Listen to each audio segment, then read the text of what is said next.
Hi, my name is Bruce Baker. Today we're going to talk about how to use painter's tape. And what we'll need for this is painter's tape. Painter's tape, basically what it is tape to mask off an area where you don't want to get paint. But unlike most tape, when you remove painter's tape, it doesn't have a tendency to damage or mar the surface underneath like a lot of tapes do.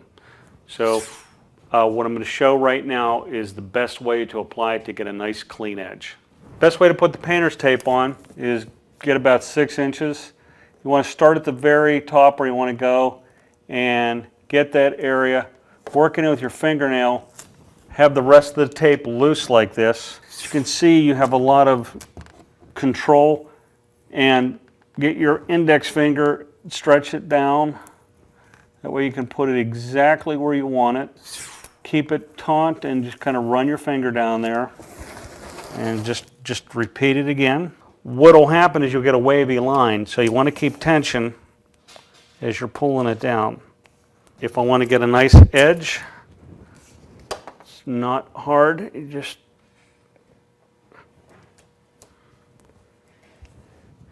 again, I'm only worried about pushing down the edge where the paint's going to go. Also with painter's tape, most people think you can just get a straight line. However, you can do a very nice curve. Just put the tape on and keep about a half an inch with your fingers and just slowly work it. Keep it pressed against the surface, just slowly twist. It's very helpful if you have a pencil line or whatever, but it's easy to curve this tape. It's designed to be able to do this.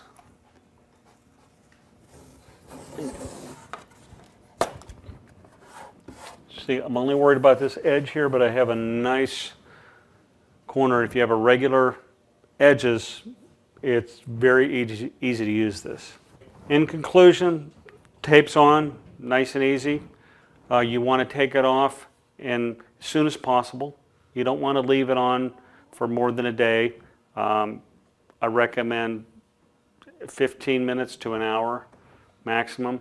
The longer it stays on, the more of a chance of it damaging your surface.